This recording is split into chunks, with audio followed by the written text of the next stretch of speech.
Bună dimineața, vă mulțumesc că ați venit într-un număr atât de mare. Aș vrea să vă invit la standul nostru, ne găsiți în hol, așa că în timpul pauzelor de cafea vă aștept pentru o scurtă discuție despre iluminat și sper să începem o colaborare și să ne îndreptăm pe proiecte de iluminat din ce în ce mai corecte, mai apropiate de ceea ce ne dorim, atât ca și designer, ca și arhitect. Am să dau cuvântul colegului meu, Paul, care va face o prezentare despre partea de iluminat arhitectural din partea companiei ACDC, parte a grupului Zumtobel. Mulțumesc!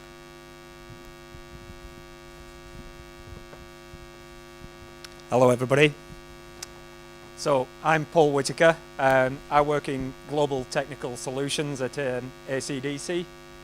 I guess, have any of you heard of ACDC as a company before, or did you all think we were a rock band? No, we're actually a lighting manufacturer from the UK, and maybe 1 year ago we were taken over, we were acquired by the Zumtobel group, which is really exciting for us. We're really proud to be part of Zumtobel. So I'm here today. I'm not going to talk to you too much about products. I want to talk to you about application of products.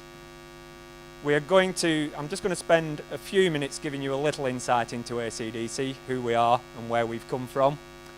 And then I'm going to talk you through a few project stories, and today we're going to concentrate on illumination of facades. Clicker.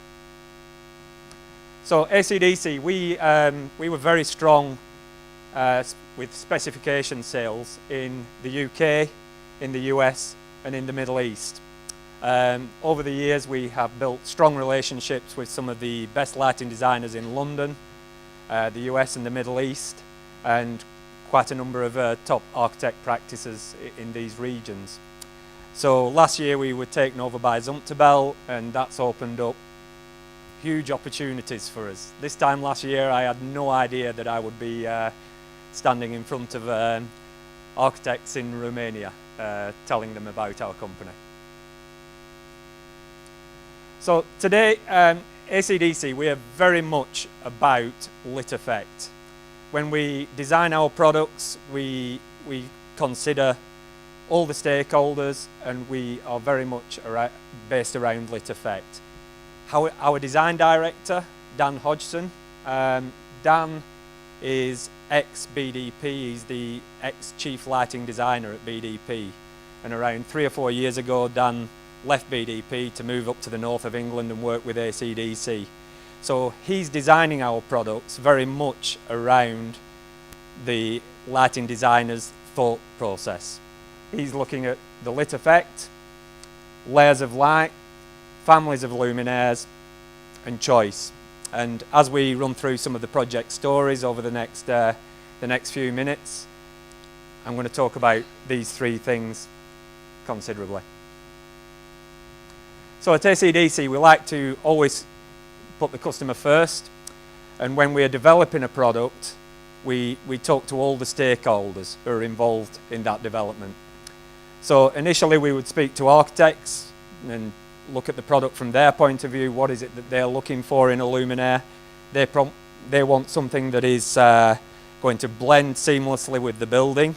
It's going to be subtle, it's not going to take away from a historic facade, and it's going to complement the architecture of the building that they're specifying. From a lighting designer, they're interested in performance, lit effect, high efficiency, 2-step macadam binning so that you're getting colour consistency across a facade, and a premium quality product. We also talk to consultants and contractors because we want to make life easy for them as much as we do for the lighting designer and the architect. So we want simple installation, we want quality products, ease of wiring and good information, good installation instructions.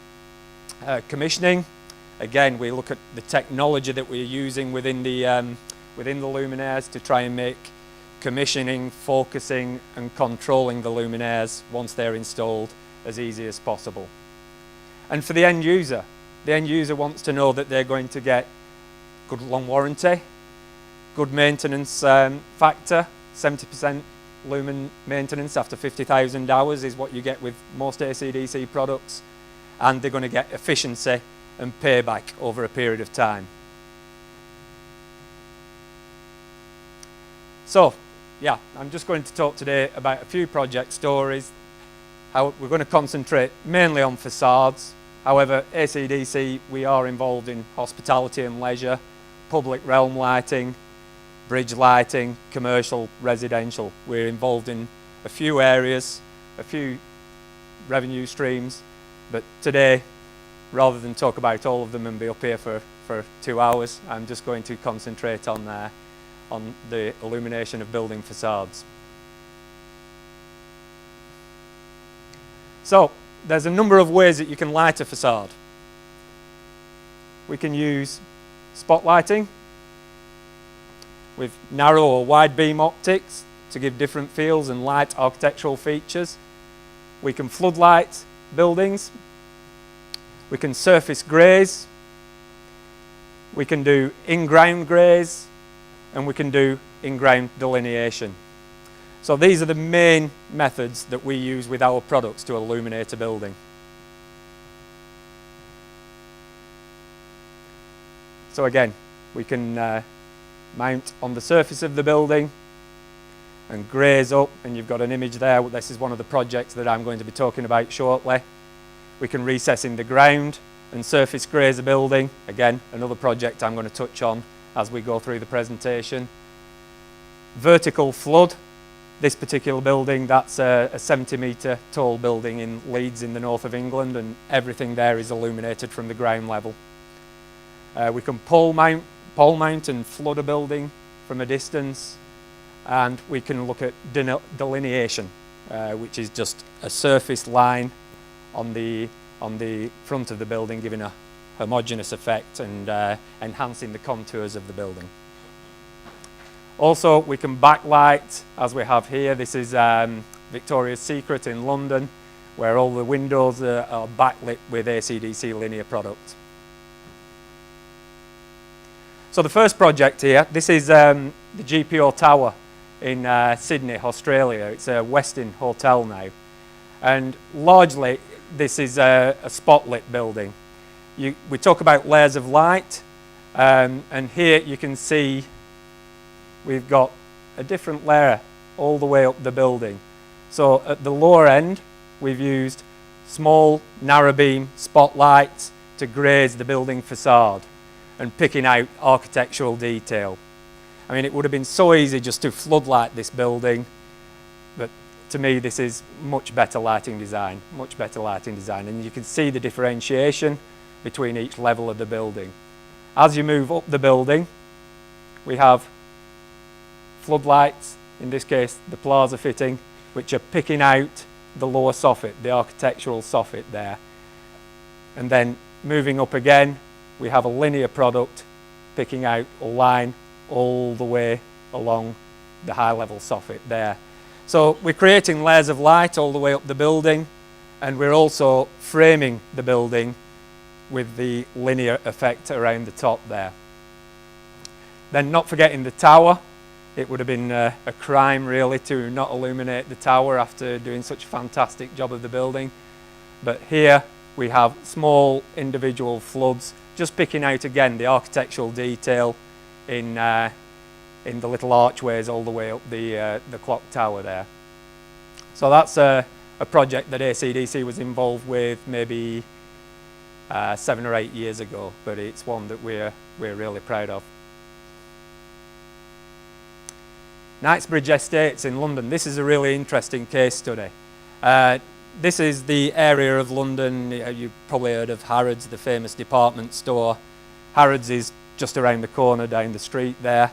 And this area of London was bought by the Russians. So all the buildings are Russian owned now. And the guys, they employed a UK lighting designer, EQ2,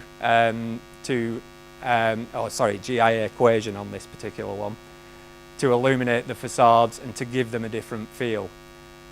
So again, we're looking at layers of light. You can see down at the low level here, we've used a linear effect to give a linear wash on the first level of the building, And then again, as you move up the building, you've got architectural floodlights grazing with nice narrow beams, picking out architectural detail as you go higher up the building. And then again, at a high level where you don't need too much light output, because you're away from the ambient light of the street lighting, so you can work with a lower output product and still get a little bit of drama and a little bit of effect to the project. At the high level here, we've used a nice low level linear product and small spotlights just to pick out architectural detail at the top. Some of the technology used in this building, you can see we've used surface mount grey spotlights there. With this, we did a custom product. We used a 4 LED spotlight, and we used what we call dynamic white. So we had 2 colours, a warm white and a cool white within the same product, and it was controllable between the 2 colours with DMX control. Also, each of the 2 colours had different optics in front of them. So you could have a warm white on a narrow beam, a warm white on a wide beam, or a cool white on a narrow and a cool white on a wide. So we gave the client lots of options. And as you can see here, different buildings are given different feels by using different colours throughout the year. And they have pre-programmed scenes, so at different times of year when you walk down the street, you'll get a different feel because different buildings will have been lit in different colours and programmed with different scenes. So again, yeah, here's where we use the low level linear at the top, at the bottom, sorry, to light above the tube station there.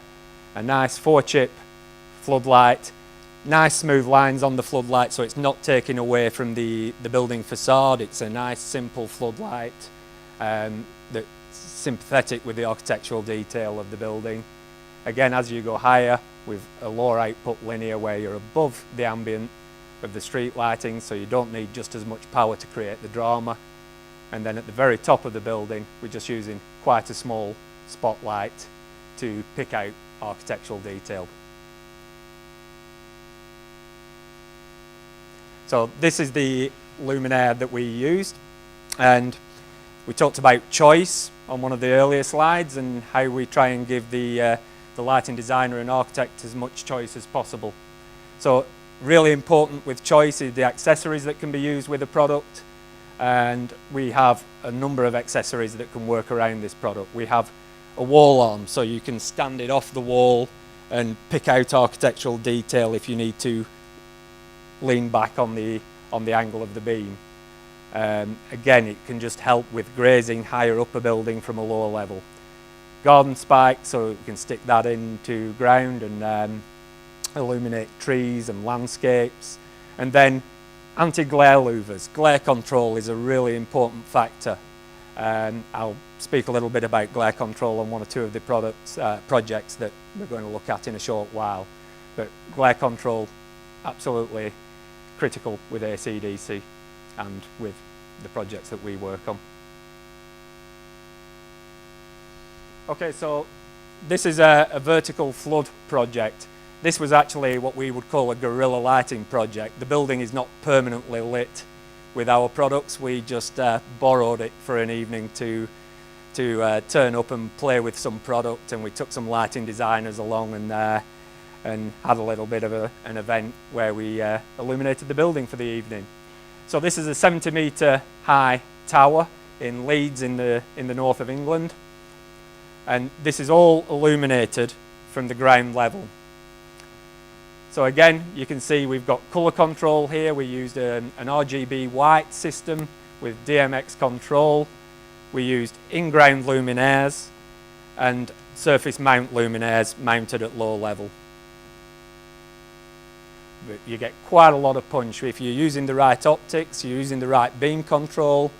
We were lighting all the way to the top of the tower using narrow beam optics so that you're getting the punch at the high level where you need it.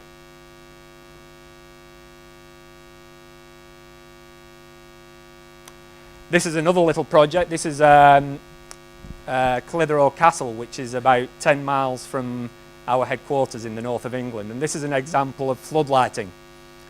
Again, this was just illuminated temporarily for a specific event. Again, we were bringing lighting designers to our factory for a factory tour and to show them the manufacturing process and give them some training on our products. And in the evening, we hired this space at Clitheroe Castle, illuminated it temporarily, and had a little bit of a party there. We had a live band on, etc. So we floodlit the castle using fusion, a high-powered floodlight, and you can see we used grazing optics and wide beam optics set back to give the flood of the front of the castle. We then, at the sides, used a narrow beam optic to frame the building, to give the building some context and size. Also, the buildings sat on top of a hill, so you can see this for miles around, and we didn't want it to look like it was just floating in midair. So we also used some product to illuminate the visitor centre here and the cliffs around. We used some low-level Accento spotlights and floodlights to just pick out the architectural detail, frame the doorways on the visitor centre here. But that's a great example of floodlighting. Legend has it that this hole here was punched in the castle by a cannonball going through historically. So again, inside we took the opportunity to just put a different coloured luminaire in there to flood the inside and add a little bit of drama to the castle.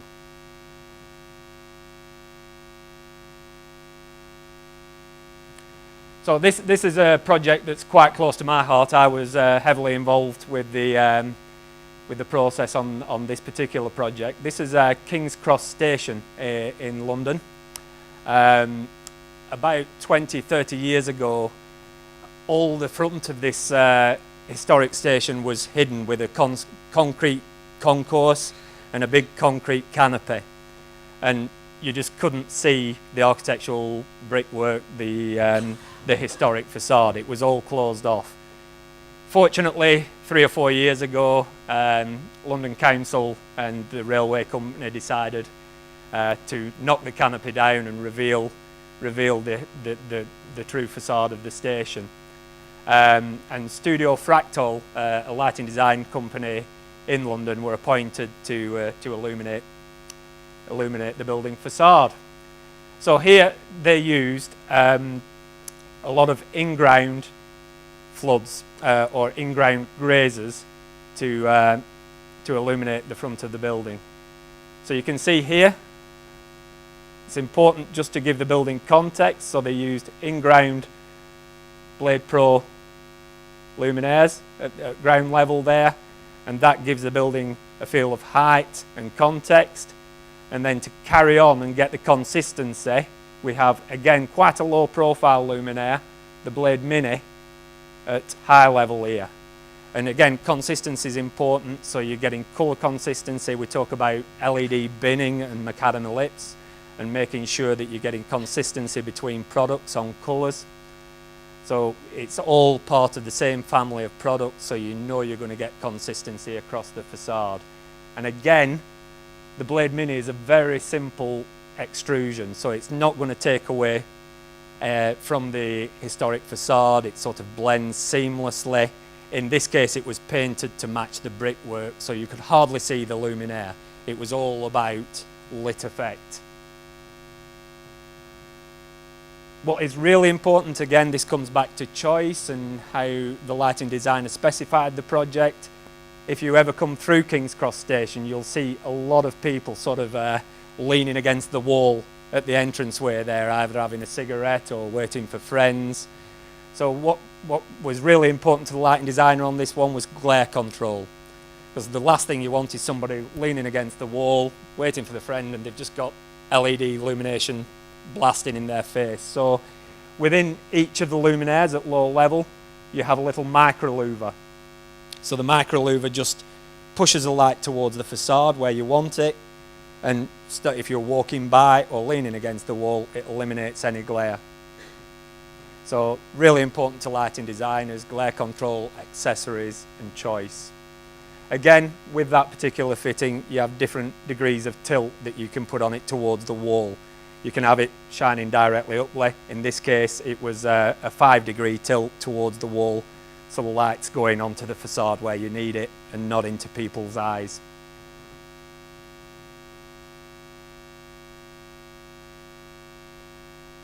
So outdoor recess, another example of outdoor recess project. This is a tunnel in Scotland, in Edinburgh in Scotland, Regents Tunnel, and historically this tunnel was had a lot of vandalism, people coming and painting the walls.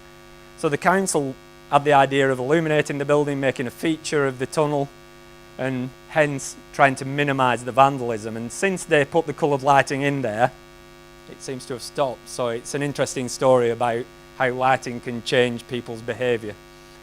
But again, this is illuminated from ground level and from high level at this point with linear surface graze luminaires. Again, glare control, because you've got traffic and people walking under this building, under this tunnel. Glare control is really important. The last thing you need is car crashes due to people being blinded by coloured LEDs. But it's a really nice feature, and it's changed the behaviour of the people who use the tunnel.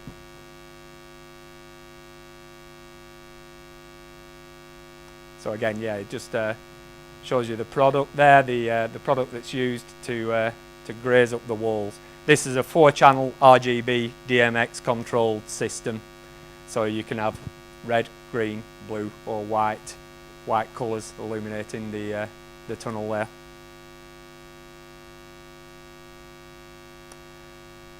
Then moving on, we come to delineation. This is using our Vista product, and this building on the left here is the Delta Lounge at Chelsea Football Club in the UK. This is the nightclub that's owned by Roman Abramovich at the Chelsea Football Club. So quite a prestigious project for us, and you can see how the in-ground luminaire has been used just to draw people in and guide people into the restaurant and to the nightclub. Again, we've got the same product crossing over the wall there, just delineating and adding context to the building.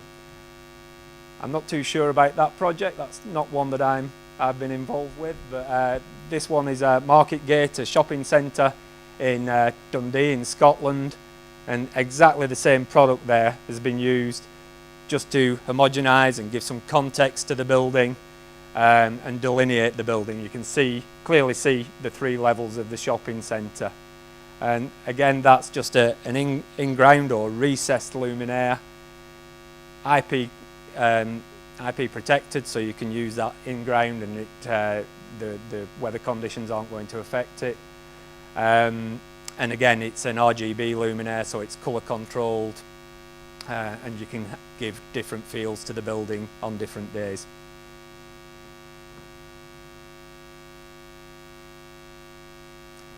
So this is an example of backlighting. This is Victoria's Secret in London, in England, Bond Street, I think. So again, another Russian area of England, another Russian-owned building.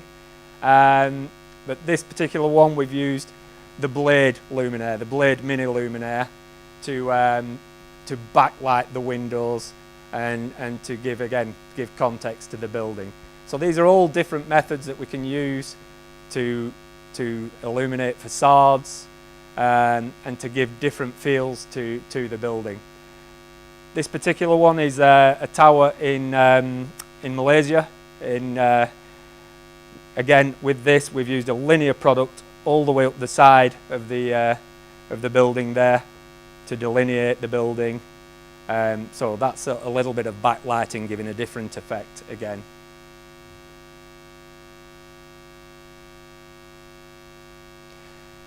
This is a relatively recent project that we've been involved with. This is a castle in Croatia, and maybe 2 months ago, our design director Dan was asked to visit Croatia to help re-illuminate this castle. This was the old illuminated effect that they had, and that was created by floodlighting the castle from poles from a distance, and it was just pow, you know, loads of light fired at the building, and a lot of light lost into the sky, a lot of light pollution, not much controllability. And every year at this particular castle, one of Croatia's largest festivals is held. You can see up there an image from one of the concerts in the grounds, and they get some quite major sponsors. So they wanted to look at changing the lit effect of the castle, making it more interesting, adding some colour on occasions. Some of the sponsors at the concerts and the festivals are the likes of Coca-Cola, some quite big corporate outfits. So they wanted to be able to change the lit effect to match the corporate colour of the sponsor of the particular event.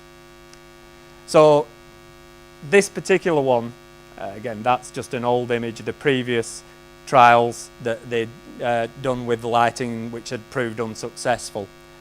This is a great example of how mock-ups can help with project design.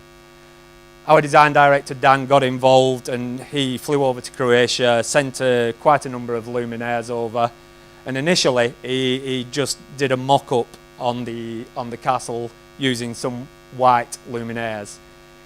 You can do photometrics, you can do visuals, but nothing really gives you the feel for how a project's going to look until you see the luminaire in front of the building.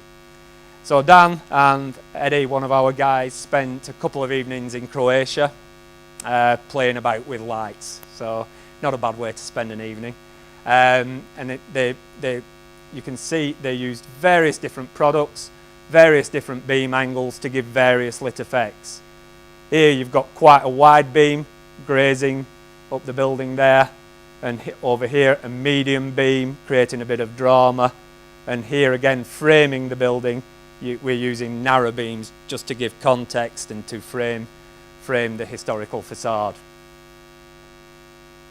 So those images were purely just the mock-up that we carried out in this case, because on a project like this it's really important. So this is some of the finished effect. The final install of the front of the castle ready for the festival, which I believe was 3 or 4 weeks ago, and you can see how it operates in the same way, grazing the facade, framing the facade up here with a narrow beam, but using colour so that they could change the colour to suit the sponsorship of the event, whether it be Coca-Cola or Jack Daniels or various different corporate people that sponsor that event. And then here's a few more images. This is close offset colour grays on the towers, the same tower, just in 3 different colours. Gives some real drama to the building. But similarly, you can just put this back to white if you want to just be a little bit more subtle about the effect and about the approach.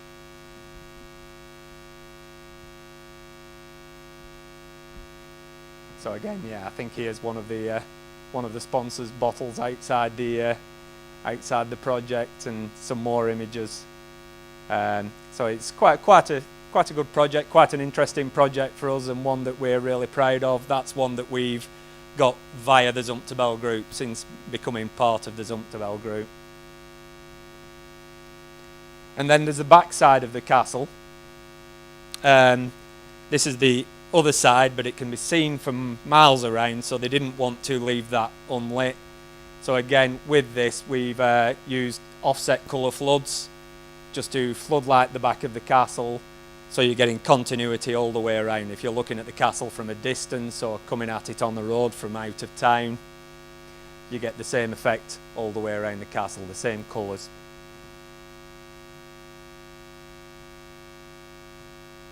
So retail facade, not an area that we're heavily involved in, but again, this is the Victoria's Secret shop in London, where we've used the Blade Mini here to backlight these windows. So each and every window is individually illuminated. Again, colour binning, colour consistency, is very important in this case.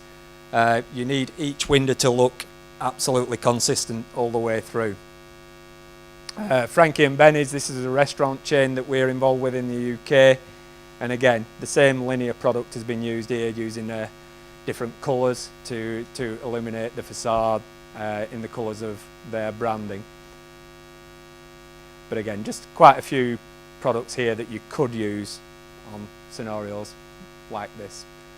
This is Kew Gardens in London. This is the Sackler Crossing.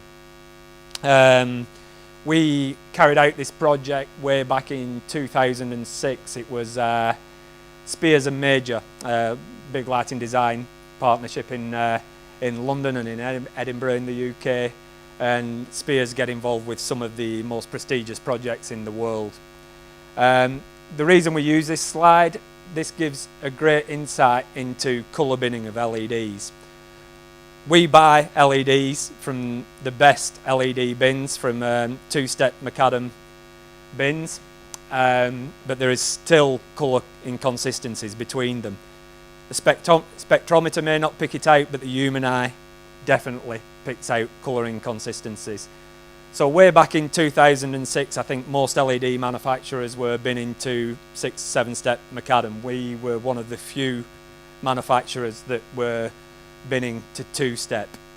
On top of that, we have a secondary binning process where we quite literally use human eye, and when we're using individual LED points, it's important that you get the consistency.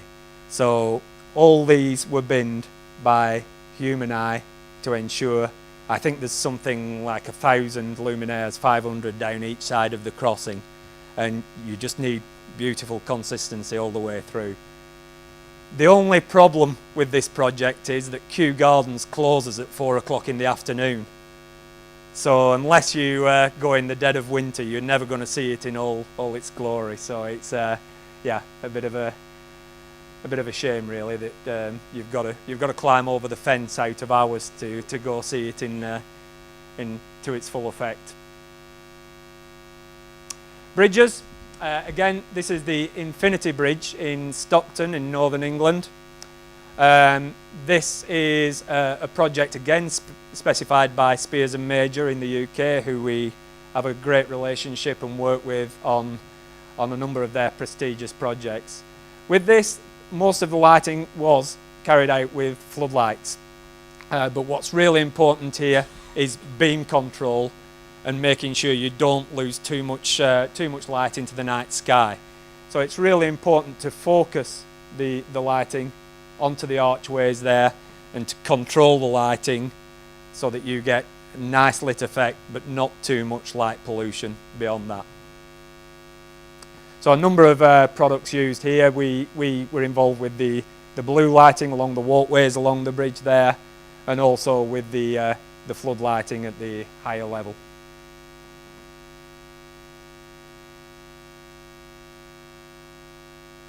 So that's me. I think I've gone a little bit too quickly there. Oh, maybe not. Okay, so if anybody's got any questions, hit me with them. If not, I'll be around for a while if anybody wants to ask me any questions a little bit later on. Okay?